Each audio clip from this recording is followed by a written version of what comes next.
While my son screamed those words at me, defending the woman who wanted to erase me from my own home, I realized I had lost him. "Don't argue with my wife in her house," he shouted. But this wasn't her house, it was mine. The house I built with these two hands. If you are watching this, kindly subscribe and let me know where you are watching from. And I hope that you're safe wherever you are. My name is Robert Mitchell.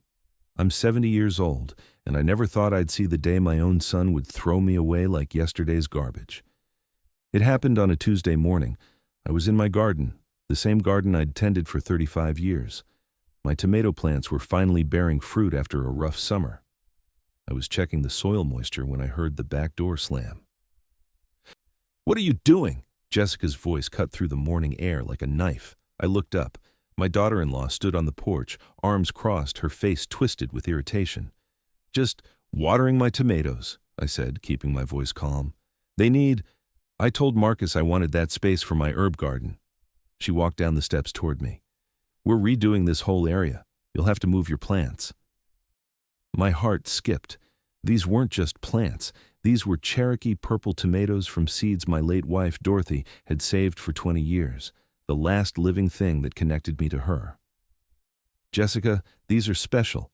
Dorothy, I don't care about Dorothy's plants." Her voice was sharp. "She's dead. This is my house now too, and I want to make changes."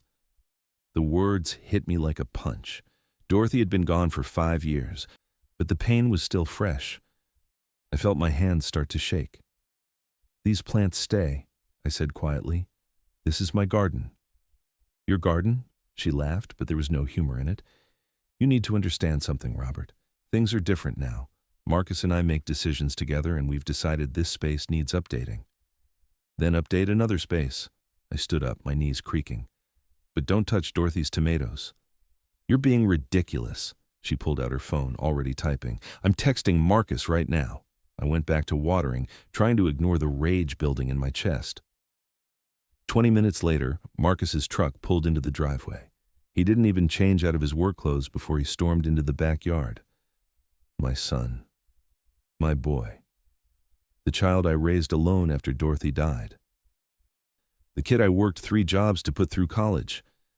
"Dad, what's this about?" His voice was already defensive. "Jessica wants to destroy your mother's tomato plants," I said. I told her no. "They're just plants, Dad."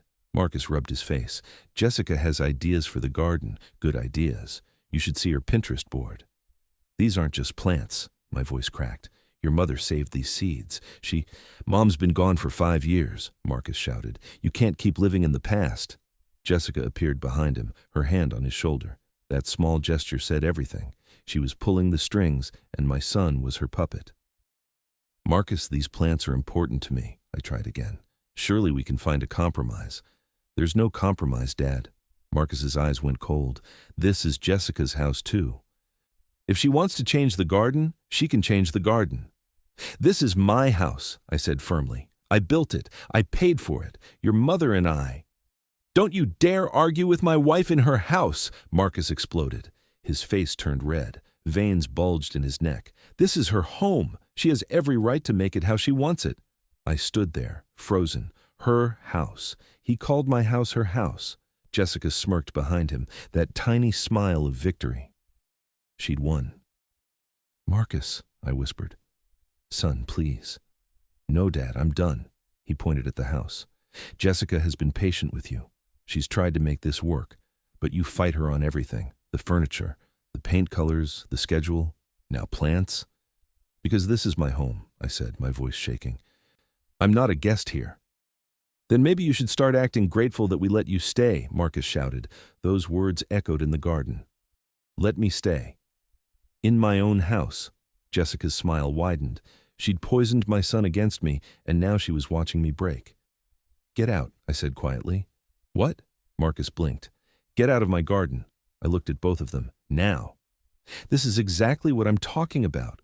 Marcus threw his hands up. "You're impossible." They walked away together. Jessica whispered something in his ear. He nodded. They went inside, closing the door behind them. I stood alone in my garden, Dorothy's tomatoes at my feet, and felt something crack inside my chest. Not my heart. My heart had broken when Dorothy died. This was something deeper. This was my spirit. That night, as I lay in my bed staring at the ceiling, I made a decision that would change everything. To understand what happened next, you need to know my story. You need to know what this house means to me.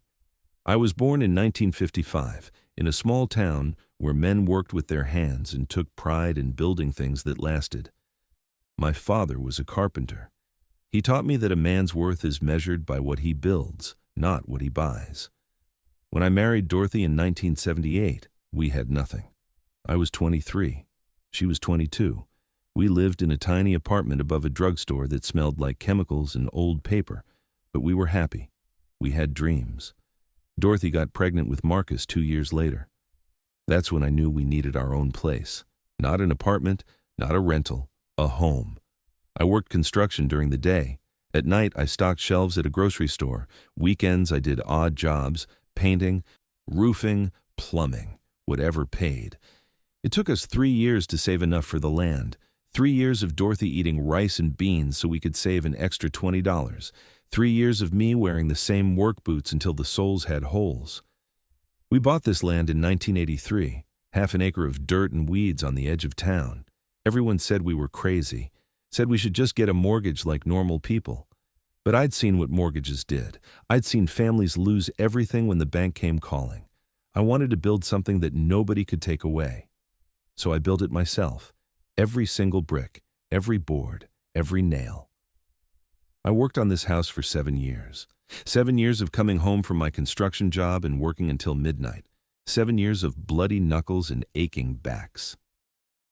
Dorothy was beside me the whole time, handing me tools, mixing concrete, painting walls. Marcus was just a kid then. He'd play in the dirt while we worked. Sometimes he'd hand me nails, so proud to help his daddy build our house. When we finally moved in 1990, Marcus was 10 years old. Dorothy cried. I cried. We'd done it. We'd built our dream. This house was never fancy, no marble countertops or designer furniture, but every inch of it was ours, paid for with sweat and sacrifice. Then, in 2010, everything changed. Dorothy started feeling tired. Just tired, she said. We thought it was stress. Maybe she needed vitamins. The doctor said to come back if it got worse. It got worse. 6 months later, they found the cancer. Stage 4. Pancreatic. We had 8 months together after the diagnosis, 8 months of watching the woman I loved fade away. 8 months of holding her hand through chemotherapy. 8 months of pretending everything would be okay. She died in our bedroom, the bedroom I built for her. Marcus was 30. He held her other hand as she slipped away. "Take care of the garden," she whispered to me. Those were her last words.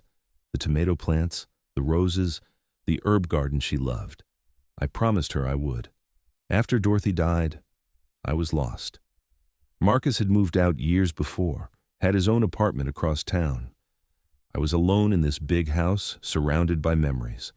Marcus visited once a week at first, then once a month, then only on holidays. He was building his career, he said, working hard. I understood. I'd done the same thing at his age, but I was lonely. The house felt too big without Dorothy's laugh filling it, without her singing in the kitchen, without her working beside me in the garden. When Marcus said he wanted to go back to school for his master's degree, I didn't hesitate. I sold Dorothy's car, the one she'd loved so much, and gave him $15,000. It was everything I had saved. "Dad, I can't take this," he said. "Your education is important," I told him. "Your mother would want this." He graduated 2 years later, got a great job as a civil engineer. I was so proud.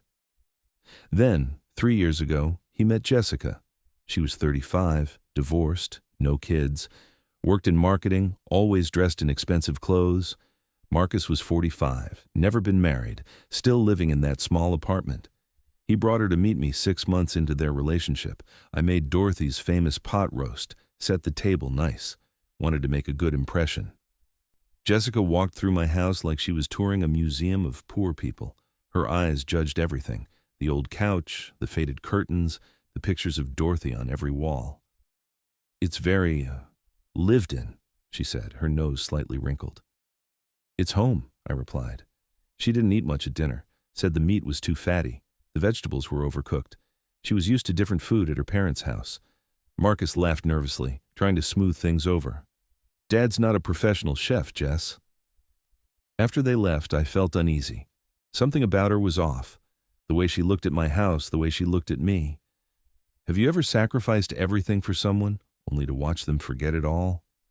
When Marcus told me they were getting married, I was happy for him. Really, I was. Every man deserves a good wife. I thought maybe Jessica would settle down once they were married. Maybe she was just nervous. I gave them $5,000 for the wedding. It was my emergency fund, money I'd saved in case the roof needed repairs or the furnace died. But I thought my son's happiness was more important. Jessica barely thanked me. The wedding was expensive. Too expensive, in my opinion. Ice sculptures and a live band and flowers that cost more than my first car. But young people do things differently now, I told myself. After the honeymoon, Marcus came to see me alone. Dad, we have a problem, he said. Our apartment lease is up and the rent is increasing by $800 a month. We can't afford it. What about buying a house? I asked. We don't have enough saved for a down payment. He looked uncomfortable. We spent most of our savings on the wedding. I waited. I knew what was coming. Could Jessica and I stay here, just for a year or so while we save up? My first instinct was to say no. This house was my sanctuary. My memories of Dorothy lived here. But Marcus was my son, my only child. Of course, I said.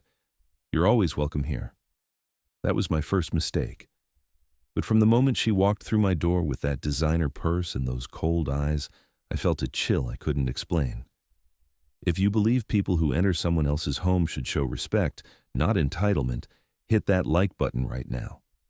Only people like Jessica scroll past without engaging. Jessica and Marcus moved in on a Saturday in September. I helped them carry boxes from the truck. Most of it was Jessica's stuff: clothes, shoes, decorations, kitchen gadgets that looked like they'd never been used. We'll stay out of your way, Dad, Marcus promised. You won't even know we're here. That lasted exactly 3 days. On Tuesday, I came home from my morning walk to find my living room completely rearranged. The couch Dorothy and I bought for our 20th anniversary was pushed against the wrong wall. The coffee table my father made was gone, replaced by a modern glass thing with sharp edges. What happened here? I asked. Jessica looked up from her laptop. I reorganized. The flow was all wrong before. This is much better for the space. But that couch belongs. I know change is hard for older people, she interrupted. But trust me, this looks so much better. Marcus agrees. I looked at my son. He shrugged. It does look nice. Dad. The coffee table my father made was in the garage. I found it behind some old paint cans like it was trash.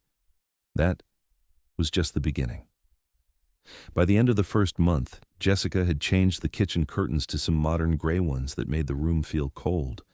She'd moved all Dorothy's cookbooks to a high shelf I couldn't reach. She'd rearranged the cabinets so I couldn't find anything. Where are the coffee mugs? I asked one morning. I moved them to the cabinet by the sink, she said, not looking up from her phone. Makes more sense there. They've been in the other cabinet for 30 years. Well, now they're here. She finally looked at me. You'll get used to it. I didn't want to get used to it. This was my house, my system, my life. But every time I tried to talk to Marcus about it, he had an excuse. She's just trying to make the house nicer, Dad. She's nesting. It's what women do. Can't you just be flexible? Flexible. I'd been flexible my whole life. I worked 3 jobs to build this house. I raised Marcus alone after Dorothy died. I gave them thousands of dollars. I opened my home to them. How much more flexible did I need to be?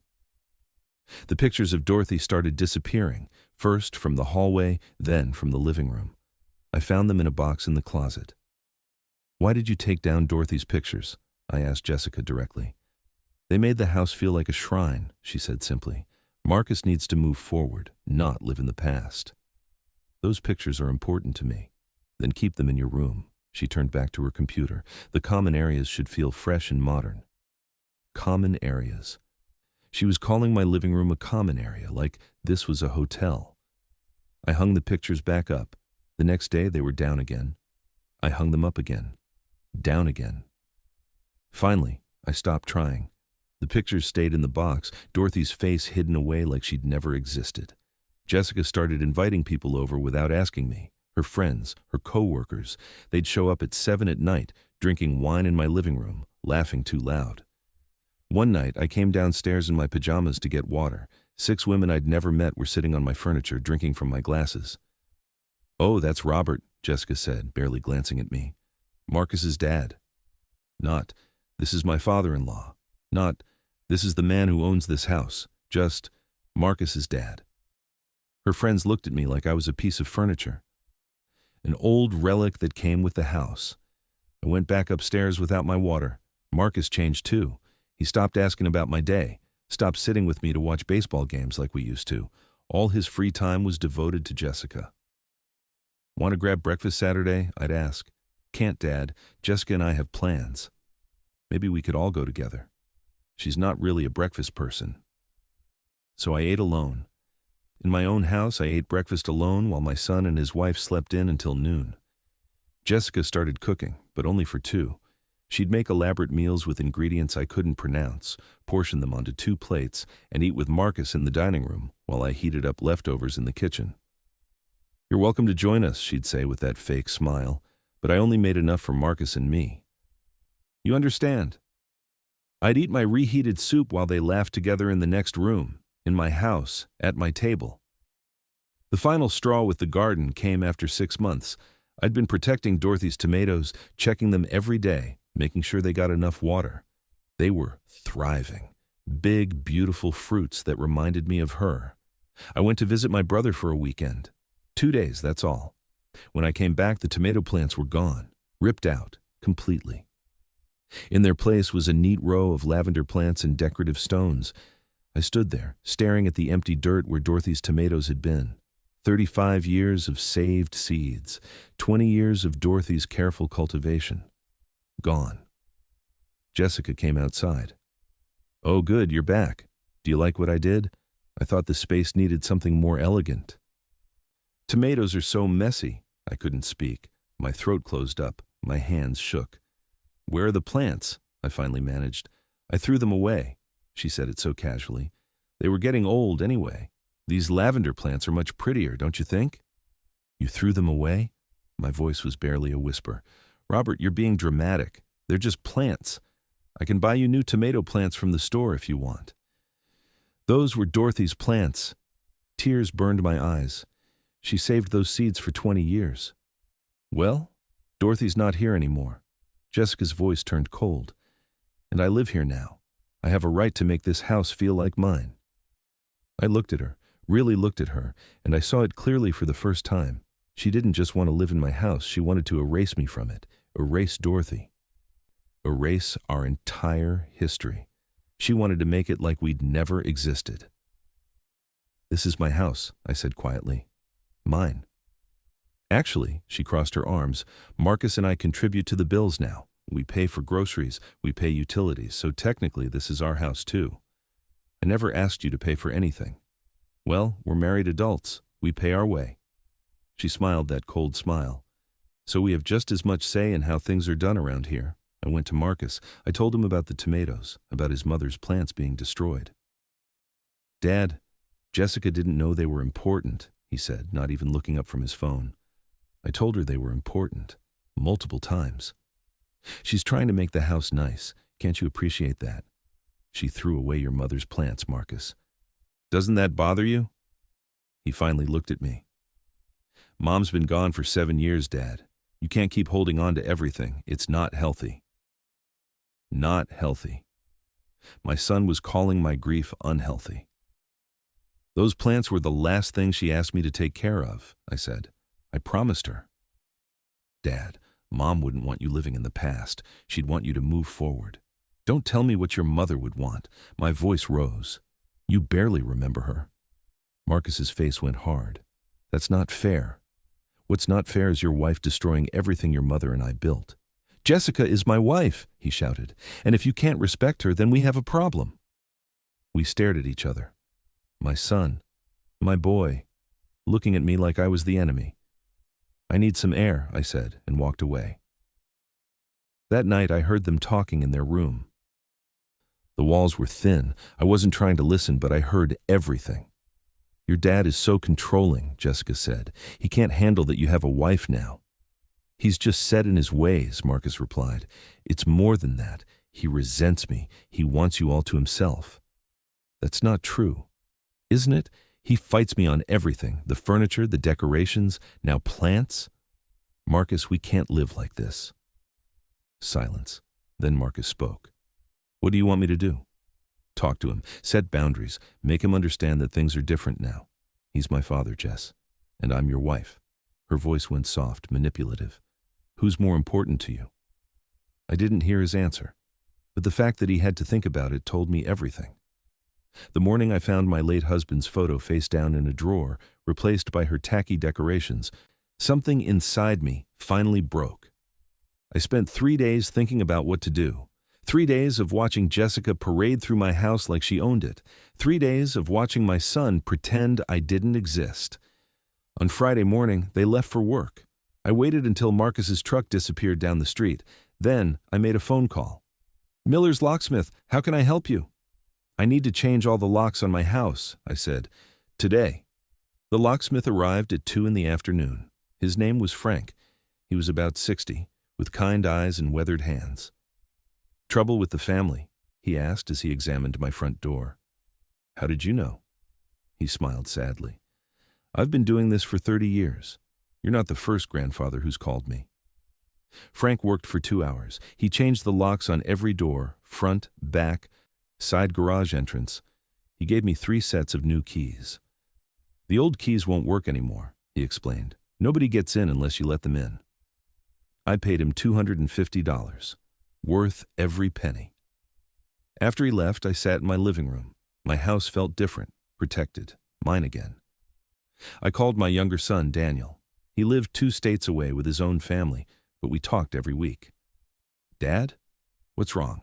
He could hear it in my voice. I told him everything. The tomatoes, the pictures, the disrespect, the way Marcus had chosen Jessica over me. Jesus, Dad, Daniel said. Why didn't you tell me sooner? I thought I could handle it. So what are you going to do? I changed the locks. They don't know yet.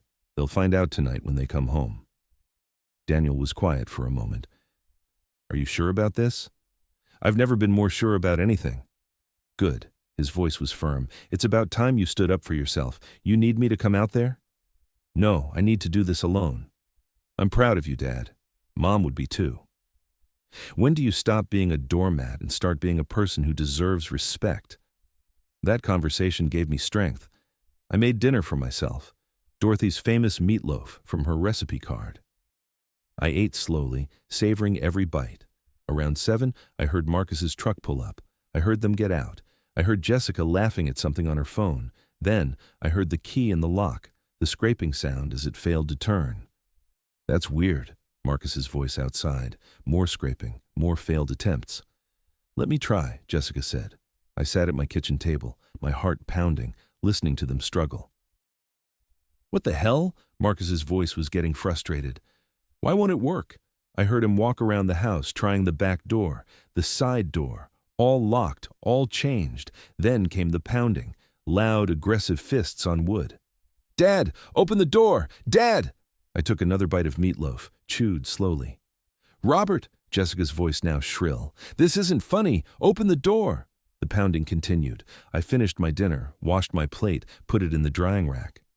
Dad, please. Marcus sounded desperate now. What's going on? Why did you change the locks? I walked to the front door, didn't open it, just stood there, listening. Are you serious right now? Jessica shouted. You can't just lock us out. We live here. Call him, Marcus said. My phone rang. I didn't answer. It rang again, and again, and again. He's not picking up, Marcus said. What do we do? Call the police, Jessica demanded. He can't do this. He owns the house, Jess. Legally, he can do whatever he wants. More pounding. Dad, come on. Our stuff is in there. Our clothes, our work things. I went upstairs to my bedroom, closed the door, put on my television. The pounding became distant background noise. They stayed out there for an hour, knocking, calling. Eventually, I heard them give up, Heard them argue about where to go, heard the truck start and drive away. The house fell silent. I sat on my bed in the house I built and felt something I hadn't felt in months. Peace. My phone kept ringing through the night. Marcus called 17 times. Jessica called 8. I ignored every single one. At midnight, a text came through from Marcus. "Dad, please, we're at a motel. We'll talk tomorrow. Just please let us get our things." I turned off my phone and went to sleep. Saturday morning, I woke up at 5:30, like always. Made my coffee. Sat in my garden with the rising sun. No one interrupted me. No one complained about the smell of coffee. No one reorganized my morning. It was perfect. Around 9, Daniel called. "How'd it go?" he asked. "They came home, couldn't get in, left." "How do you feel?" I thought about it. "Free," Daniel laughed. "Good. Stand your ground, Dad. You deserve respect." At 10, someone knocked on my door. I looked through the window. Marcus, alone. I opened the door but kept the security chain on. "Dad?" He looked terrible. Bags under his eyes, wrinkled shirt. "Can we talk?" "Where's Jessica?" "At the motel. I came alone like you wanted." I let him in. We sat in the living room. The silence was heavy. "Why?" Marcus finally asked. "Why did you do this?" "You really have to ask?" "Dad, I know things have been tense, but changing the locks? That's extreme." "Is it?" I leaned forward. "Your wife destroyed your mother's plants.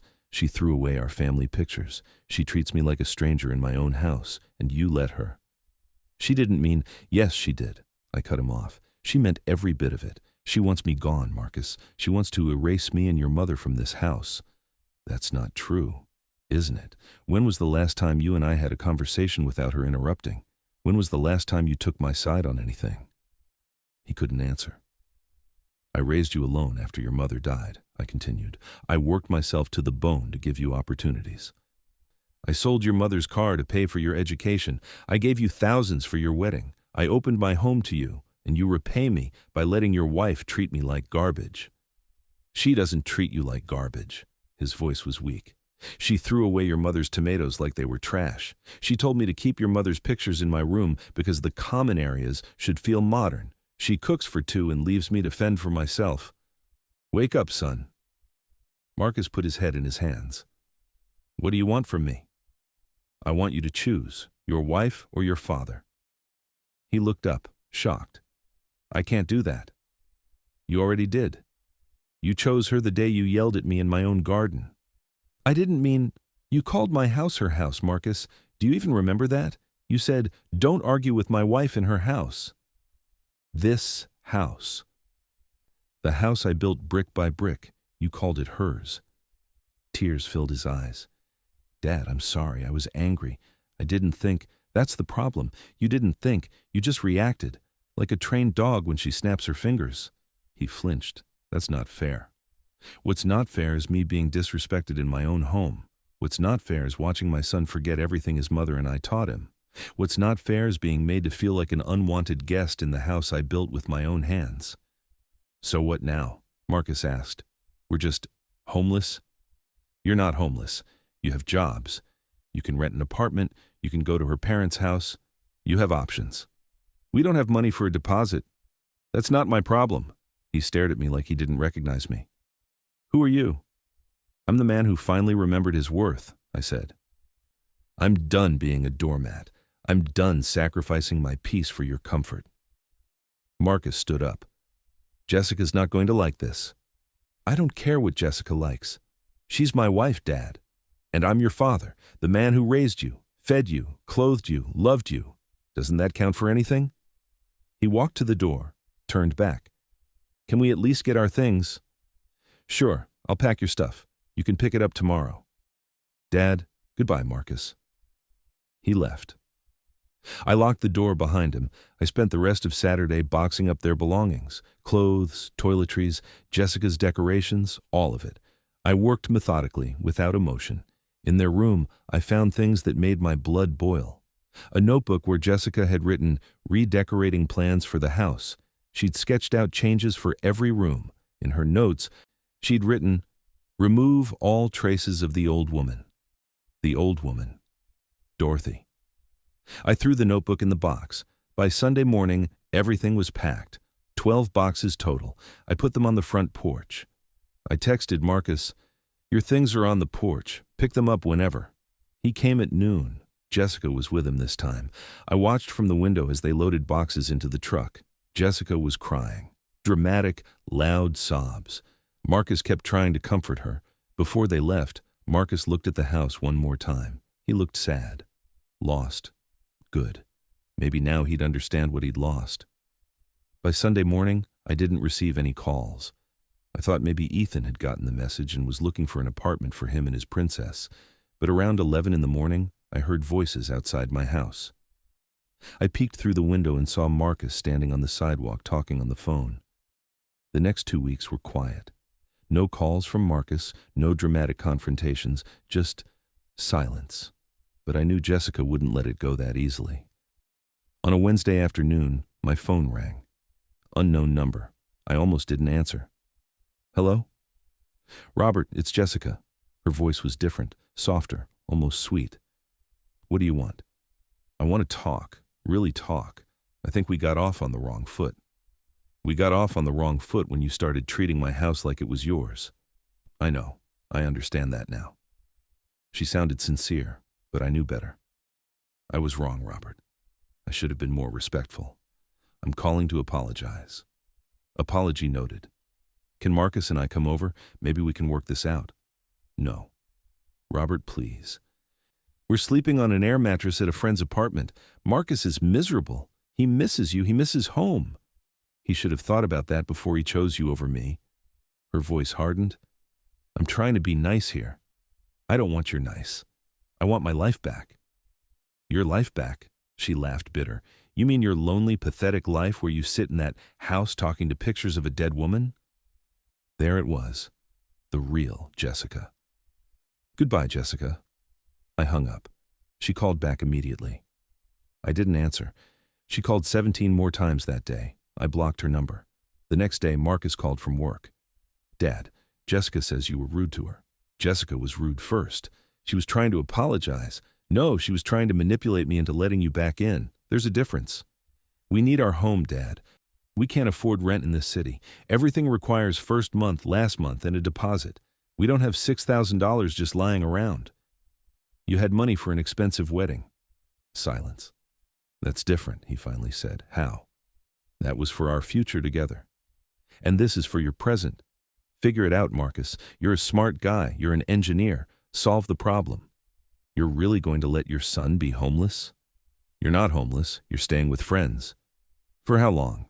"They want us out by the end of the month." "Then you better start looking for a place." He hung up on me. I sat there feeling guilty. Was I being too harsh? Was I pushing my son away forever? Then I remembered Jessica's notebook. "Remove all traces of the old woman." No, I wasn't being harsh. I was being human. Daniel called that evening. "How's it going?" he asked.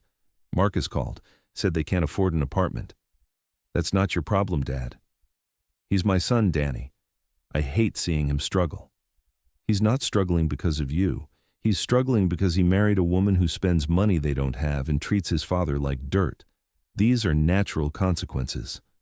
"When did you get so wise?" He laughed. "I learned from the best." That weekend, someone else showed up at my door. A woman I'd never met. She was about 40, dressed in expensive clothes, carrying a designer handbag. "Can I help you?" I asked through the screen door. "Mr. Mitchell, I'm Amanda, Jessica's sister." "Of course, reinforcements. What do you want?" "Can I come in? I'd like to talk." "We can talk right here." She smiled, but it didn't reach her eyes. "Jessica told me what happened. I thought maybe I could help mediate." "There's nothing to mediate. Your sister was disrespectful in my home. I asked her to leave. End of story." "With all due respect, Mr. Mitchell, I think you're being unreasonable." "Unreasonable? Your sister destroyed my late wife's plants. She threw away our family photos. She treated me like a servant. That's unreasonable. She was just trying to make the house feel like her home too." "It's not her home, it's mine." Amanda's smile faded. "Look, I understand you're set in your ways. Old people often are. But Jessica is Marcus's wife now. She deserves respect. I gave her respect. She didn't return it. She says you were controlling, that you wouldn't let her change anything. I wouldn't let her erase my entire life, that's true. Amanda sighed. Mr. Mitchell, Jessica and Marcus are struggling financially. They can't afford a security deposit. They're sleeping on friends' couches. Is your pride really worth that? This isn't about pride. It's about dignity. Well, your dignity is making your son miserable. My son's choices are making him miserable. I didn't tell him to marry a woman who spends money like water. I didn't tell him to let her disrespect his father. Amanda's face hardened. You know what? Jessica was right about you. You're a bitter old man who can't stand that your son has moved on. Moved on from what?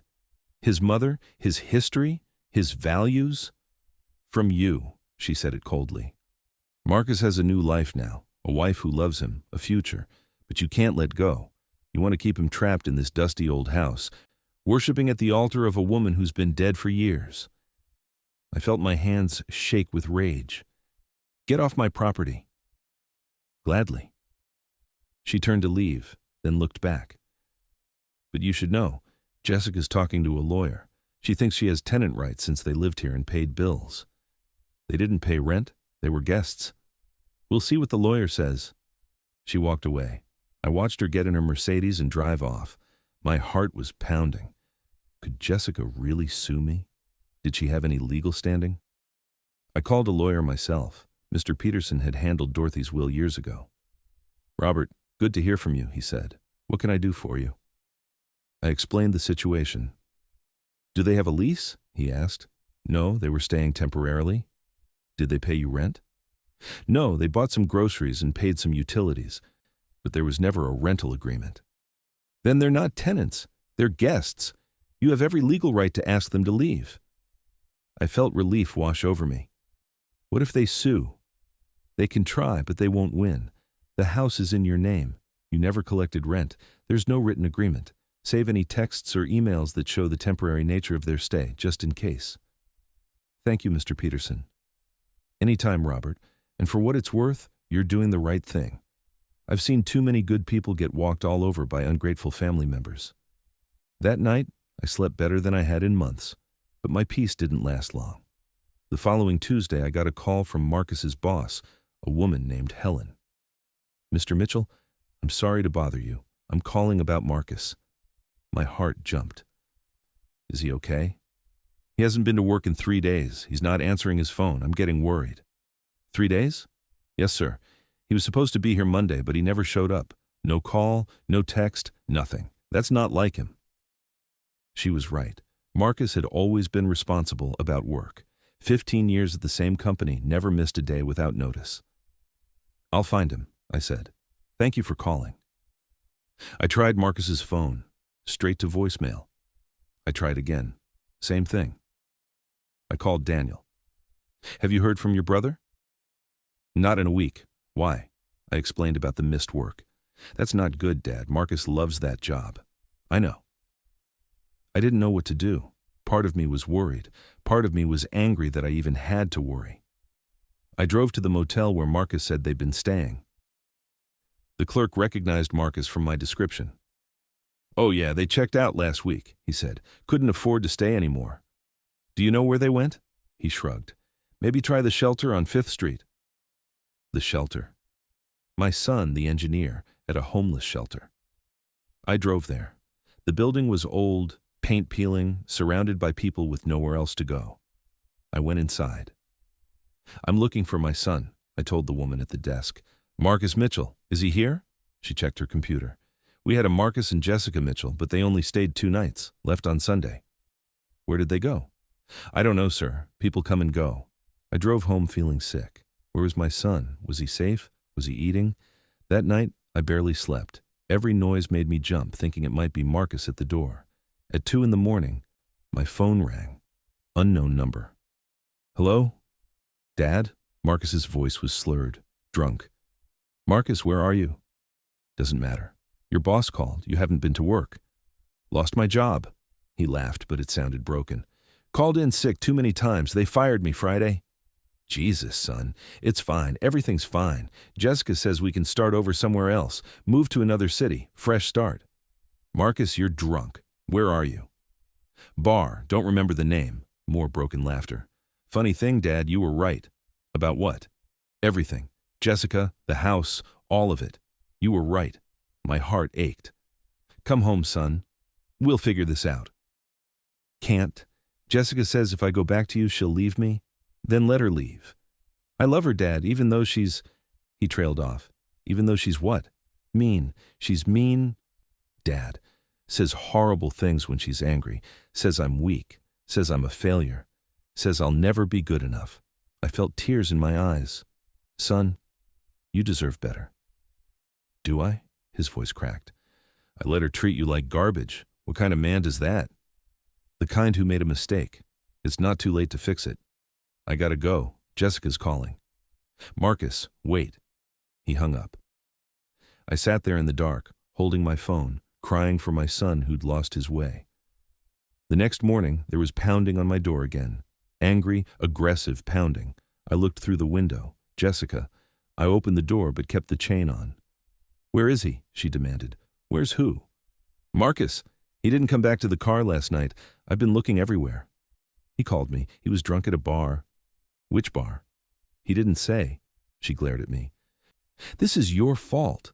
If you hadn't kicked us out, none of this would be happening. If you hadn't been disrespectful, we wouldn't be here. I need to find him. Try calling his phone. It's dead. The service got shut off because we couldn't pay the bill. She was crying now, mascara running down her face. Please, Robert, help me find him. Whatever you think of me, Marcus needs help. For the first time, I saw genuine fear in her eyes, maybe even love. I'll make some calls, I said. By Sunday morning, my phone was ringing off the hook, but the voice on the other end wasn't my son's. It was hers. I spent the morning calling hospitals. 3 said they hadn't admitted anyone matching Marcus's description. The 4th put me on hold for 10 minutes. Sir, we do have a Marcus Mitchell here, the nurse finally said. He was brought in early this morning. Alcohol poisoning. My world tilted. Is he okay? He's stable. Dehydrated, but stable. Are you family? I'm his father. You can visit during afternoon hours, 2 to 6. I called Jessica. They found him. Regional hospital. Alcohol poisoning. She sucked in a breath. He's okay. You can visit this afternoon. She hung up without a thank you. I sat in my kitchen, shaking. My son almost died. From drinking. Because his life had fallen apart. Because of me? No. Because of choices. His choices. Jessica's choices. Maybe a little bit mine.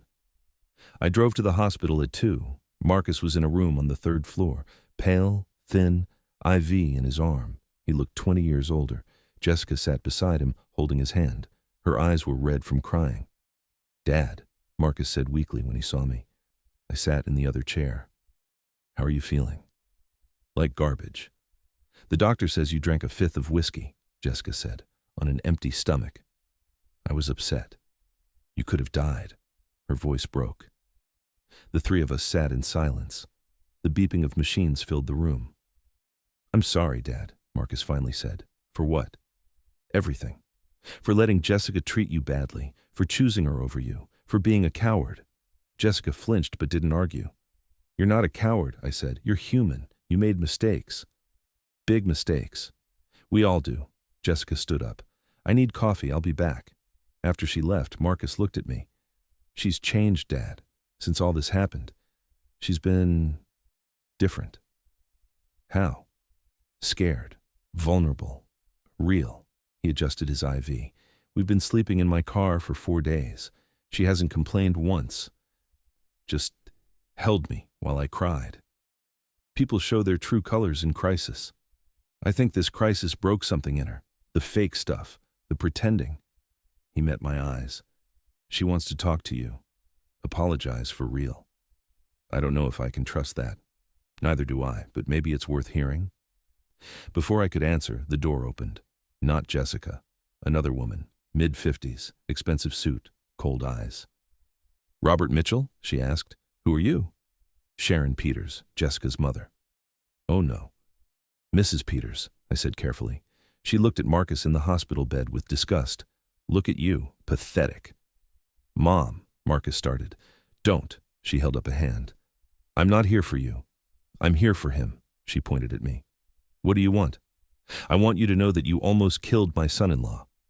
You and your stubbornness. I didn't pour whiskey down his throat. No, but you threw him out onto the streets. You took away his home, his stability. I took away a place where he was being taught to disrespect his father. Oh, please, she rolled her eyes. Jessica told me all about you. The controlling father who can't let go, who keeps his dead wife's shrine and expects everyone to worship it. I stood up. You don't know what you're talking about. I know that my daughter married your son, and instead of welcoming her, you made her feel unwelcome. You criticized everything she did. Your daughter tried to erase my entire life from my own house. She tried to make a home. That's what women do. Not in someone else's house, they don't. We were shouting now. Marcus tried to sit up. Please, both of you, you shut up, Sharon snapped at him. This is your fault, too. You should have stood up to your father months ago. Don't talk to my son that way, I said. I'll talk however I want. She stepped closer. Now, here's what's going to happen. You're going to give Jessica and Marcus the keys to your house. They're going to move back in, and you're going to keep your mouth shut and let them live in peace. Or what? Or I'll make sure you never see your son again. I'll convince Jessica to move to another state. You'll die alone, wondering what your grandchildren look like. The threat hung in the air. Get out, I said quietly. Excuse me? Get out of this room. Get out of this hospital. Get out of my life. How dare you? How dare I? I stepped toward her. How dare you come here and threaten me? How dare you talk to me about my son? How dare you think you can bully me into submission? I'm trying to protect my daughter. Your daughter doesn't need protection from me. She needs to learn respect. She needs to learn humility. She needs to learn that the world doesn't revolve around her wants. How do you know when someone's apology is real and not just another manipulation? Sharon's face went red. You're a bitter, selfish old man. And you're a manipulative snake who raised a daughter just like you. She slapped me, right across the face. Marcus tried to get out of bed. Mom, no! A nurse rushed in. What's going on? This woman assaulted me, I said calmly, my cheek stinging. That's it, I'm calling security, the nurse said. Sharon grabbed her purse. This isn't over. Yes, it is, I said. Don't contact me again. Don't come to my house. If I see you, I'm calling the police. She stormed out. The nurse checked my face. Do you want to press charges? No, I just want her gone. After the nurse left, Marcus looked at me with tears in his eyes. I'm so sorry, Dad. Not your fault. Her mom has always been like that. Jessica learned it from her. That doesn't excuse it. I know. He lay back down, exhausted. But maybe it explains it. Jessica came back 20 minutes later with coffee. She looked at my red cheek. What happened? Your mother was here, Marcus said. She closed her eyes. Oh God, what did she do? Hit me. I'm so sorry. She set down the coffee. I didn't know she was coming. I didn't ask her to come. Doesn't matter. She's not welcome in my life. Jessica nodded. I understand. For what it's worth, I've been trying to distance myself from her for years. She's toxic. The apple doesn't fall far, I said. She flinched, but nodded. You're right. I learned to be controlling and manipulative from the best. I didn't even realize I was doing it until she gestured at Marcus in the hospital bed. Until this. I studied her. She looked different, smaller, broken, real. Robert, she said quietly, can we talk? Alone? Marcus looked between us. I think that's a good idea. We went to the hospital cafeteria, found a quiet corner. She bought 2 coffees that neither of us touched. I want to apologize, she started. Really apologize, not the fake kind where I'm trying to get something. A real one. I'm listening. I was awful to you. I know that now. I came into your house and treated it like it was mine to change. I threw away things that mattered to you. I made you feel invisible in your own home. Tears started falling. I destroyed Dorothy's plants. I'm so ashamed of that. Why did you do it? Because I was jealous. She looked up at me. Marcus talked about his mother constantly, how wonderful she was, how perfect, how she made the best pot roast, kept the best garden, had the best laugh. I felt like I could never compete with a ghost. You weren't competing. It felt like it.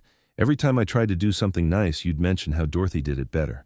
Every time I cooked, you'd compare it to her recipes. Every corner of that house was a shrine to her. I thought about it. Was that true? Had I been comparing them? Maybe I did that, I admitted, without meaning to. And instead of talking to you about it, I tried to erase her. I thought if I removed her presence, maybe Marcus would see me. Maybe you would accept me. She wiped her eyes. I was so wrong. I was cruel. Yes, you were. I don't expect you to forgive me. I don't expect anything. I just wanted you to know that I understand now, what I did, what I took from you. She reached across the table. I can't bring back Dorothy's plants, but if you give me a chance, I'll help you find those same seeds. We'll grow them together. I'll learn her recipes. I'll honor her memory instead of trying to destroy it. I looked at this woman who'd caused so much pain, but I also saw genuine remorse, genuine change. Why the sudden transformation? I asked. Because I almost lost Marcus. Because I saw what my behavior had done, because I've been sleeping in a car and eating from gas stations, and it broke something in me. The fake persona, the need to control everything. She smiled sadly. Turns out when you lose everything, you find out who you really are. And who are you?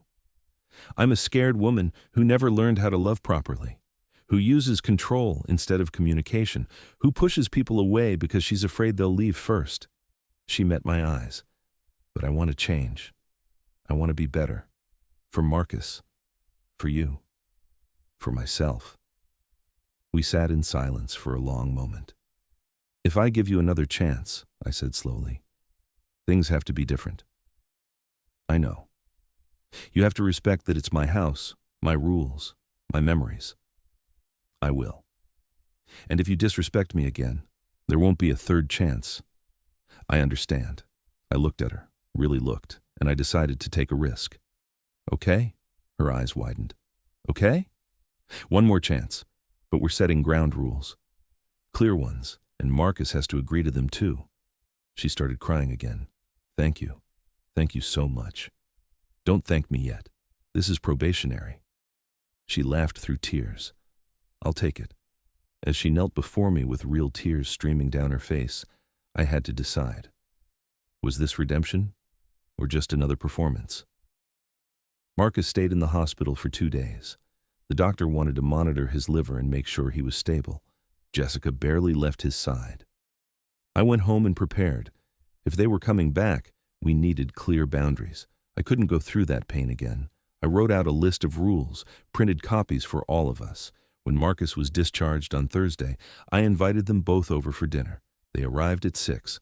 Marcus looked better, color back in his face. Jessica carried a bouquet of flowers. For you, she said. I know it doesn't make up for anything, but thank you, I said, taking them. Come in. We sat in the living room, the same room where we'd had so many fights, but this time felt different. Before we talk about you moving back in, I said, we need to establish rules. Of course, Jessica said quickly. I handed them each a printed copy. I stayed up late writing these. They're non-negotiable. Marcus read aloud. Rule 1. This house belongs to Robert Mitchell. All major decisions about the property, decorating, and changes must be approved by him. Fair, Jessica said. Rule 2. Dorothy's memory will be honored, not erased. Her pictures stay up. Her garden will be maintained. Her recipes will be used. Jessica nodded. I'd like to help with the garden if you'll teach me. I was surprised. Really? I've never grown anything in my life. I'd like to learn. Rule 3, Marcus continued, open communication. If there's a problem, we discuss it calmly before it becomes a crisis. That's important, I said. No more passive-aggressive behavior. From any of us. Rule 4, we all contribute to household duties. Cooking, cleaning, yard work will be shared equally. I can do that, Jessica said. Rule 5. Marcus maintains relationships with both his father and his wife. He is not forced to choose sides. Marcus looked up at me. Thank you, Dad. Rule 6.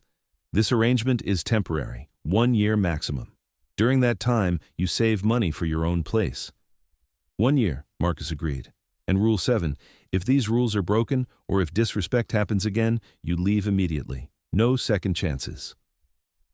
The room was quiet.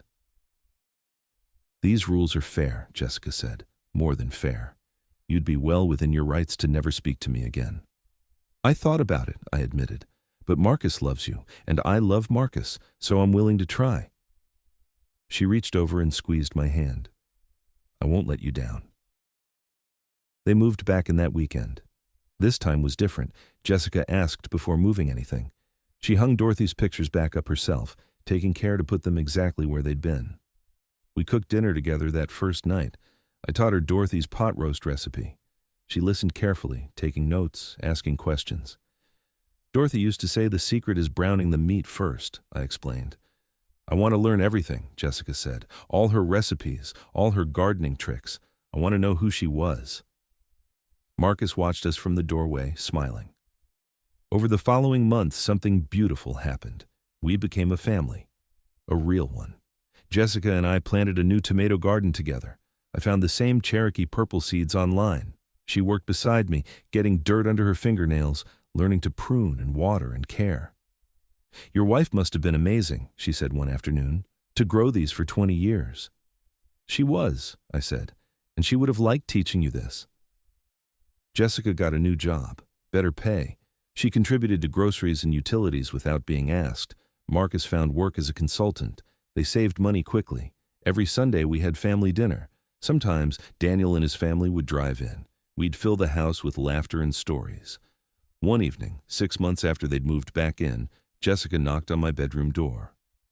Robert, can I show you something? She led me to the guest room.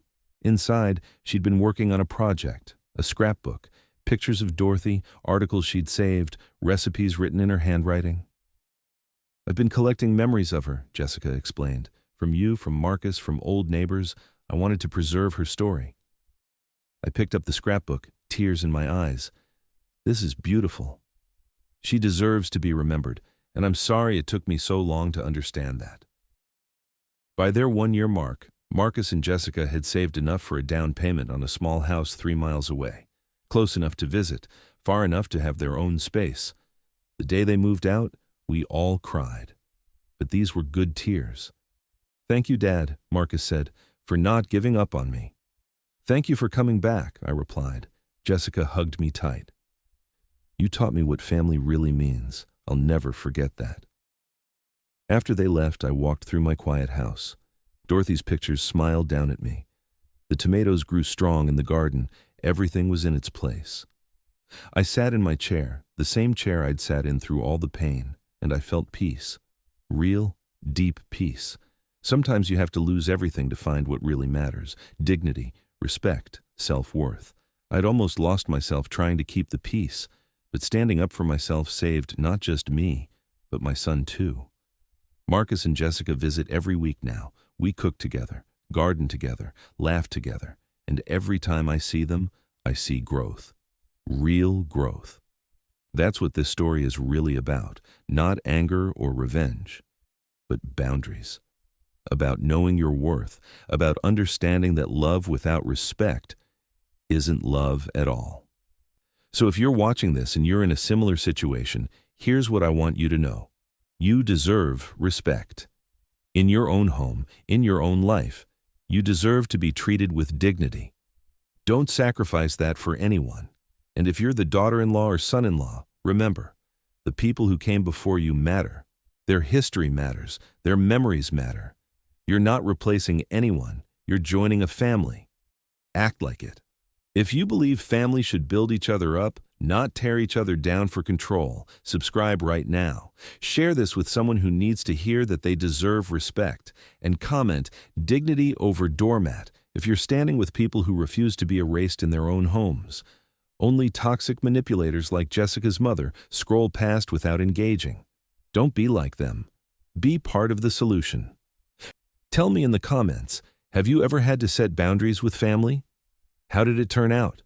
I want to hear your stories because every story shared helps someone else find their courage.